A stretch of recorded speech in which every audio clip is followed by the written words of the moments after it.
Oke, Assalamualaikum warahmatullahi wabarakatuh. Balik lagi ya teman-teman dalam channel Dosen Muda Bicara. Nah teman-teman, pada video kali ini saya tuh akan sedikit sharing mengenai konsep dasar sistem informasi dan juga bagaimana posisi sistem informasi dalam sebuah organisasi. Yang pertama akan saya jelaskan perihal pengertian atau definisi dari sistem informasi.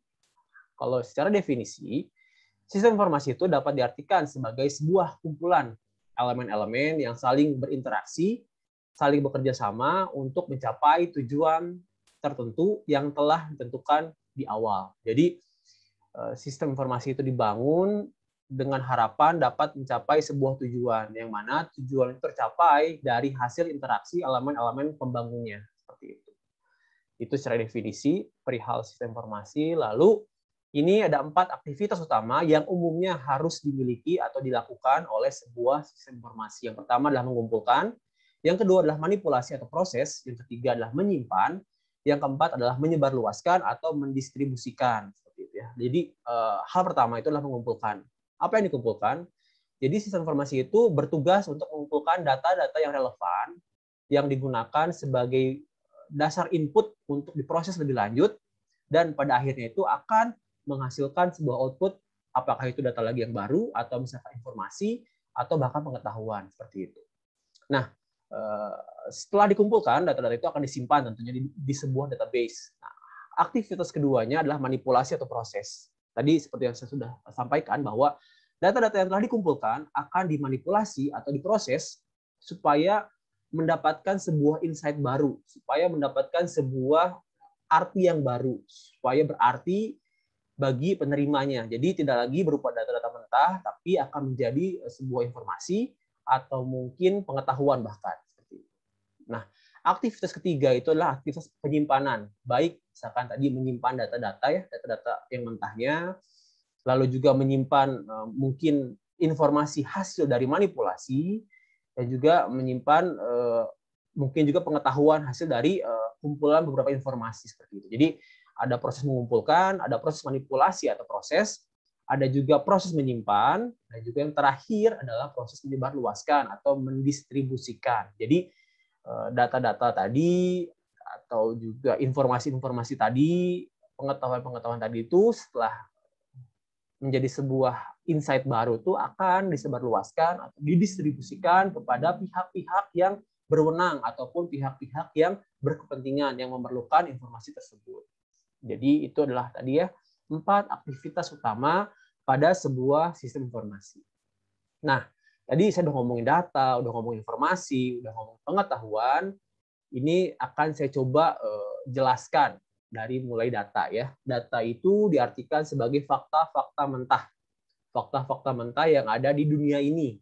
Dan data itu dapat berupa apa aja sih? Nggak cuman huruf, nggak hanya angka, teks, seperti itu, tidak seperti itu. Jadi tidak hanya alphanumerik data, tapi juga dapat berupa data gambar, dapat juga berupa data audio atau suara, dapat juga berupa data video. Jadi video atau gambar bergerak, audio atau suara, image atau gambar, itu pun adalah sebuah data.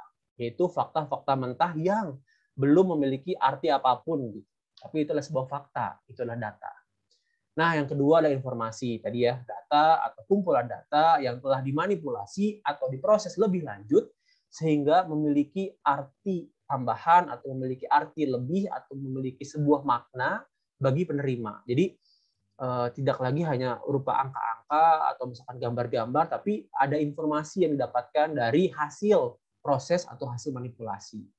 Nah, yang terakhir adalah pengetahuan. Ini tingkat tertinggi ya. Jadi kumpulan-kumpulan informasi yang memberikan tingkat pemahaman. Jadi kalau tadi itu data diolah jadi sebuah informasi, nah kalau misalkan ada kumpulan-kumpulan informasi yang memberikan tingkat pemahaman yang lebih tinggi lagi, nah itu adalah sebuah pengetahuan. Seperti itu teman-teman. Jadi perbedaan antara data, informasi, dan pengetahuan. Contoh gampangnya tadi ya, data dan informasi. Misalkan nih ada sebuah survei penduduk BPS, misalkan ya, Badan Pusat Statistik melakukan sebuah survei, dia mengambil data-data tinggi badan penduduk Kota Bandung misalkan. Didapatkan tuh data-data misalkan ada penduduk A di kecamatan C gitu misalkan ya, tinggi badan 156 cm. Lalu penduduk B di kecamatan X dengan tinggi badan 170 cm. Itu hanya baru data-data. Itu adalah fakta-fakta mentah yang ada yang diambil dari lapangan. Nah, apabila secara sederhana misalkan data tersebut dirata-ratakan gitu ya, dilakukan rata-rata atau min gitu menggunakan Excel misalkan ya, didapatkan sebuah rata-rata misalkan penduduk Kota Bandung memiliki rata-rata tinggi penduduknya itu adalah 159 cm. Itu adalah sebuah informasi baru bahwa rata-rata tinggi badan penduduk Kota Bandung itu adalah 159 cm. Jadi itu ya contoh sederhananya pengolahan data-data yang merupakan fakta mentah itu dilakukan rata-rata. Jadi menghasilkan informasi baru gitu bahwa oh ternyata memang tinggi badan rata-ratanya itu adalah 159 cm. Itu adalah informasi seperti itu mungkin ilustrasi sederhananya ya. Kita coba lagi masuk ke materi lanjutnya, apakah sebuah sistem informasi itu harus berbasis komputer? Ataukah apakah sebuah sistem informasi itu harus selalu computerized? Jawabannya adalah tidak. Nah, saya akan mengilustrasikan seperti begini ya. Ini contoh misalkan adalah sebuah sistem informasi akademik seperti ini. Dan ini masih bersifat manual.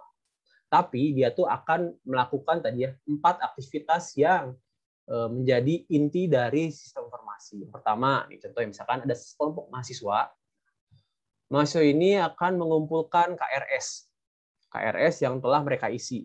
Nama, NIM, lalu mata kuliah yang akan dikontrak seperti itu. Jadi itu merupakan data-data mentah atau fakta-fakta mentah, itu data gitu ya. Jadi tadi KRS yang telah terisi itu adalah sebuah data KRS mahasiswa yang berisikan fakta-fakta mentah, baik itu nama, NIM, mata kuliah yang akan dikontrak, dan juga mungkin foto mahasiswa. Nah, lalu mahasiswa ini akan mengumpulkan KRS tersebut, data tersebut ke ini adalah kita anggap sebuah sistem akademik, tapi ini masih manual, berarti dia hanya merupakan seorang staf admin akademik gitu ya. Jadi tadi data mentah tadi akan dikumpulkan, jadi ada proses mengumpulkan data kepada seorang admin akademik prodi misalkan ya. Nah, lalu nanti si admin ini tuh akan memproses data-data mentah tadi ya, yang tadi nama, NIM, lalu juga ingin mengontrak mata kuliah apa aja, nah itu diproses. Nah, di sini ada proses untuk memanipulasi atau memproses gitu ya sebuah data. Yang pada akhirnya akan menghasilkan sebuah output. Outputnya itu adalah informasi. Informasi apa? Informasi jadwal kuliah.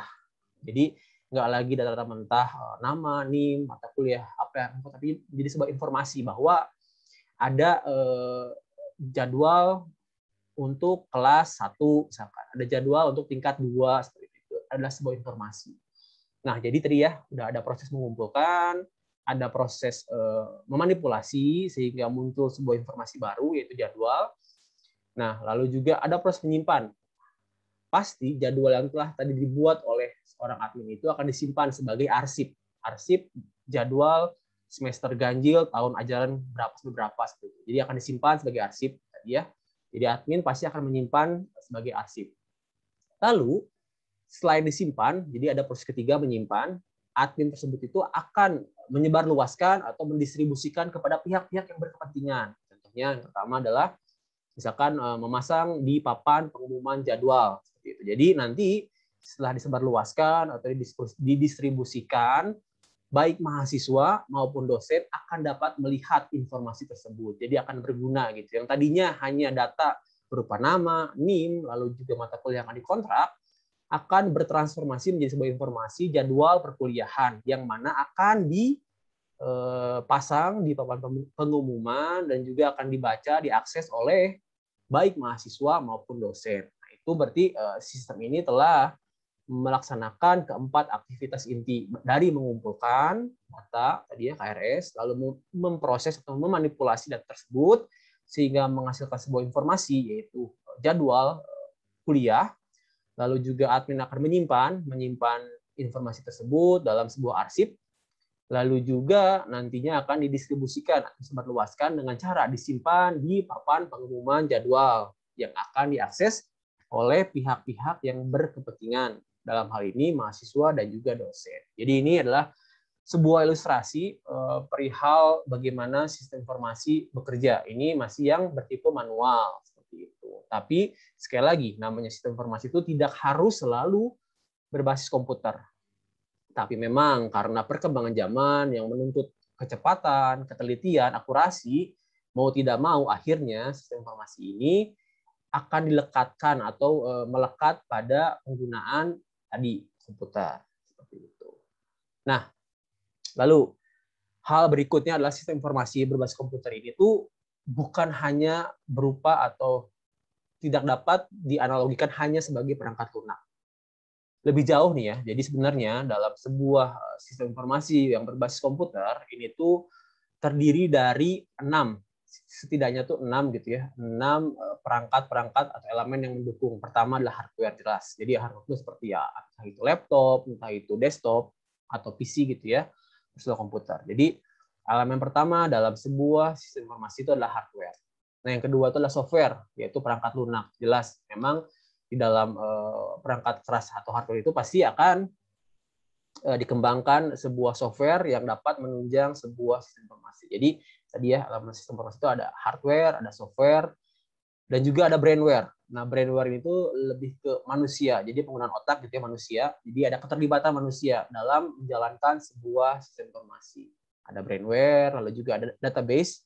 Tadi ya, misalkan ada input dari sistem, lalu juga output hasil pemrosesan itu akan disimpan di mana? Di database. Lalu juga ada prosedur, jelas prosedur yang akan dijalankan gitu ya.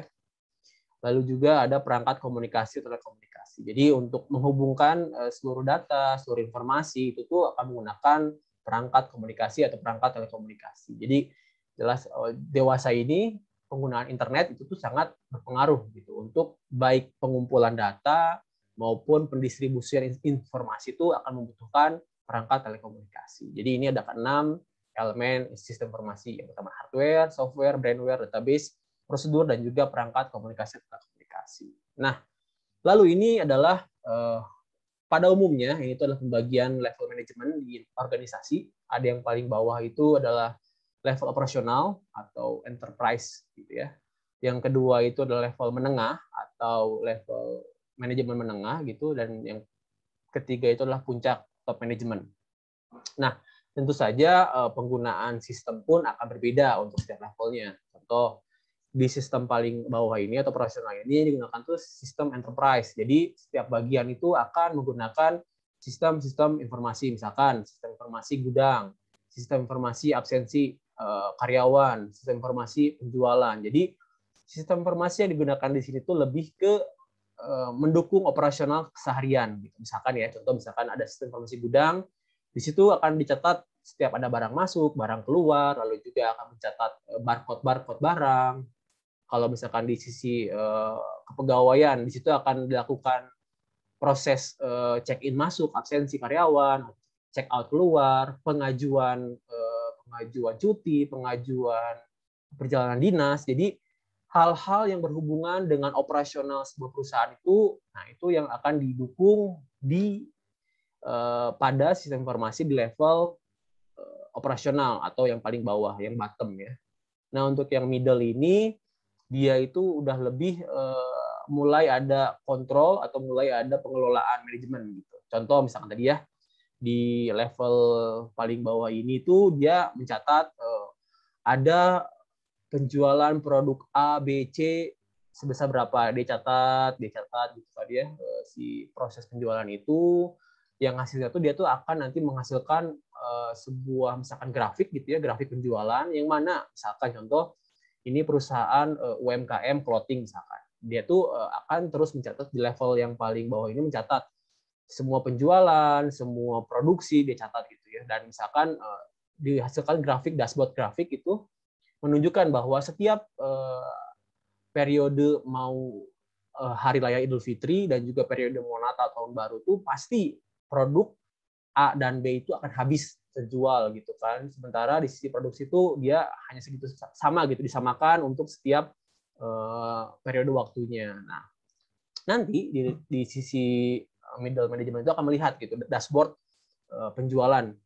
bahwa di setiap mau hari raya Idul Fitri dan juga setiap periode Natal tahun baru tuh pasti ada peningkatan penjualan produk A dan B misalkan ya. Lalu juga stoknya pun habis gitu, tidak lagi tersedia. Nah, mungkin hasil dari tadi ya informasi tersebut tuh akan digunakan oleh middle management tuh untuk mengambil keputusan bahwa oh ternyata nih setiap mau Idul Fitri, setiap mau Natal tahun baru itu pasti produk Adam itu habis di gudang tuh habis, stoknya habis. Jadi kayaknya perlu nih kita menambahkan untuk setiap mau tahun baru atau setiap mau Natal, setiap mau Idul Fitri itu kita tambahkan proses produksinya. Nah, itu jadi ya fungsi dari sistem informasi di level middle gitu, di level tengah-tengah itu untuk seperti itu. Jadi ketika ada input dari operasional bahwa ternyata tuh di setiap ada fase tertentu produk tersebut tuh habis. Nah, dan juga memang tidak ada stok. Nah, itu jadi dasar bagi pihak level manajemen tengah itu untuk mengambil keputusan bahwa oh nanti pokoknya setiap mau Idul Fitri, setiap mau Natal, setiap mau tahun baru kita akan meningkatkan jumlah produksi sebanyak sekian. Jadi itu fungsi sistem informasi di level tengah. Tapi kalau kita udah masuk ke level puncak, itu keputusan-keputusan itu akan lebih strategis lagi gitu. Tidak hanya misalkan meningkatkan produksi atau menurunkan produksi, tapi lebih tinggi lagi. Contohnya tuh misalkan ke ekspansi, misalkan nih dari data-data yang diinput di level operasional gitu ya, dibuat ringkasan lagi tuh si puncak tuh melihat dashboard lagi nih bahwa tampilan bahwa ternyata tuh misalkan nih masih clothing ya, dia punya pabriknya itu di Tangerang misalkan. Lalu oh ternyata si puncak tuh melihat bahwa banyak sekali nih order dari Indonesia bagian timur misalkan gitu ya. Tapi kalau kita misalkan kirim dari Jakarta itu ongkirnya sangat mahal tuh. Nah, dan itu kalau dihitung-hitung gitu, itu tuh sangat tinggi sekali gitu order dari Indonesia bagian timur gitu kan.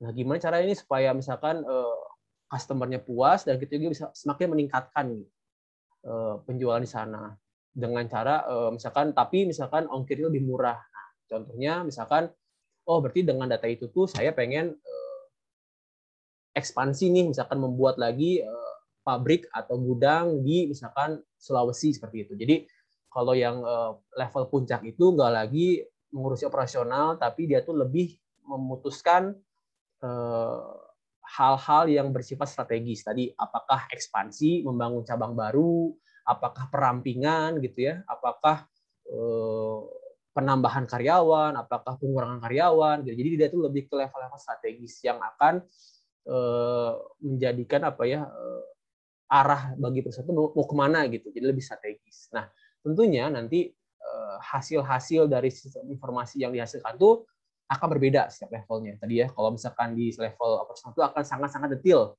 Mulai dari barcode, jam keluar, jam masuk, gitu kan, sangat detail informasi yang dihasilkannya. Tapi kalau semakin ke atas, itu tuh akan semakin ringkas, hanya summary saja. Jadi si pucuk pimpinan itu tidak perlu tahu lagi gitu perihal detail-detail, oh ini barang X ini akan dikirimkan jam sekian tuh nggak perlu lagi. Tapi dia hanya perlu tahu, misalkan bahwa oh produk X terjual sebanyak berapa ribu gitu. Jadi hanya ringkasannya. Jadi semakin ke atas, sekali lagi ya, semakin ke atas itu hasil dari output sistem informasi itu akan semakin ringkas, semakin hanya summary saja gitu, semakin sedikit saja. Tapi kalau misalkan semakin ke bawah itu tuh akan semakin rinci.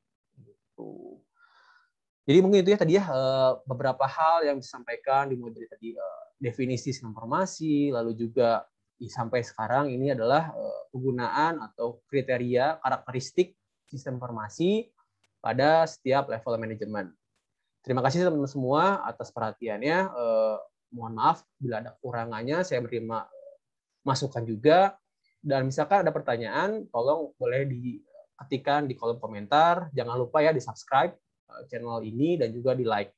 Terima kasih atas perhatiannya. Sekali lagi, Assalamualaikum warahmatullahi wabarakatuh.